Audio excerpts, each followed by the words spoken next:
Welcome everybody to the Latinos Network. My name is Jose and this is my review for Blue Beetle, DC's newest superhero come to life here. This is one that, listen, DC's has been in a bad spot over the last several films. They've underperformed financially for the most part.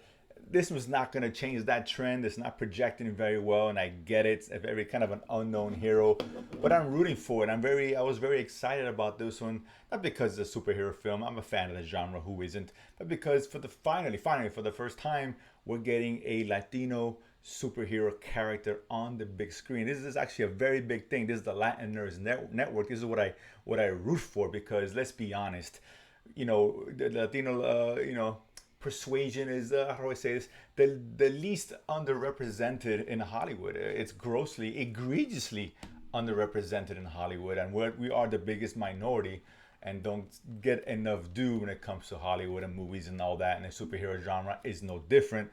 God knows how many years this genre has been at the top of the food chain in films, and now we finally get our first pure not just Latino actors. We had Latino actors in these films before, but playing a Latino actual superhero, of course. In this case, we have Jaime Reyes, who's the titular character, played by Cholo Maridueña, who I'm a fan of. We've seen him in Cobra Kai, for example. This movie directed by Angel Soto, Puerto Riqueño, the Boricua action, much love. So he's getting his first crack at a big time film. And this one here, it's just about, Reyes is a young kid who, graduates from school, college, goes back home with his family and all that, and they're kind of struggling financially. So he sticks around to see what he can do to help out. Family is such an important part here, particularly, and it's really portrayed well here. The family, that unit, which is such a big thing in Latino culture, of course. George Lopez is one of the notable names playing his uncle and all that. But yeah, he sticks around and he ends up, trying to get a job at this place called the Cord Corporation. Cord is like they're the big wigs, right? They're the Apple, if you will. They kind of own everything. And Susan Sarandon is the head of the company, and she's trying to, create this new sort of mechanized warrior army kind of thing and all that, and unearths this thing called the Scarab, which he's been looking for years. The Scarab ends up, of course, in Jaime Reyes' hands, and of course, and it turns him into the Blue Beetle, if you will. It's kind of like an Iron Man-esque kind of superhero with, there's a kind of symbiotic relationship between the suit and him, right? They kind of meld together, and he can hear the suit talking to him as it does its best to protect him and all that. And of course, now Cord is after him, the company, trying to get it back, and he's trying to defend himself and protect his family. And that's basically much the gist of this story here. Now, this, like I said, I was excited about it. First Latino superhero. Let's do this. Latinos, vamos, man. Go support the film, despite what I'm about to say here, because ultimately I thought it deserved, a Latino superhero deserved a little bit better than what this film offered. Now, I'm not saying this is a bad movie. I actually enjoyed the film. It's a fine film. It's solid. It's okay.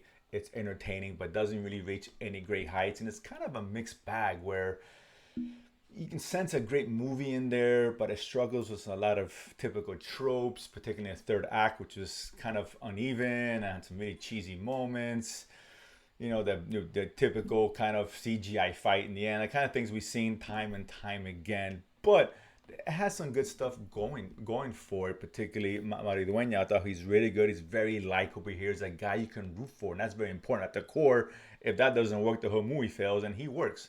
I like him. He's fun. He's entertaining, and he's a very kind kid. And you root for the guy. You want him to succeed. All the family members are great. The grandmother, she's a scene stealer in the third act, which I kind of enjoyed. Some may not, but I did personally. George Lopez is fine, and he's kind of up and down. But listen, the family unit thing was well done. Particularly, it's such a big cultural thing in a Latino family with having that close knit family unit, and they really did that well, and they did it justice. Right, and that was really one of the better parts about the film for me.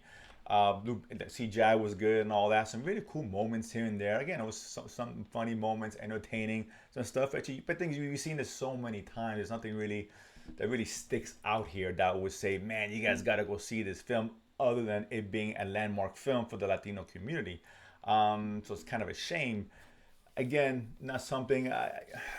Not a bad movie. I don't want to paint in that light, but listen, the story is what it is. Susan Sarandon, she does her best of what she's given, but she's kind of a mustache twirling kind of villain, so she's just is there just, trying to rule the world or whatever, yada, yada, yada.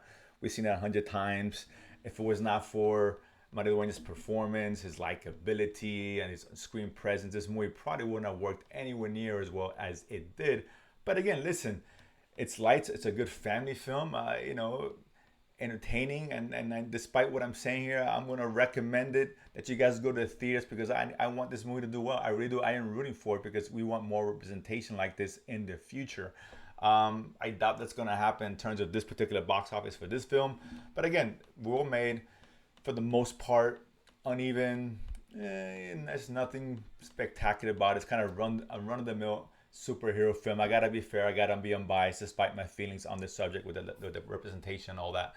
So that being said, it's a movie which I want to say go watch it, but I understand if you don't. I know I'm not giving it a glowing recommendation, but it's fine. It's entertaining.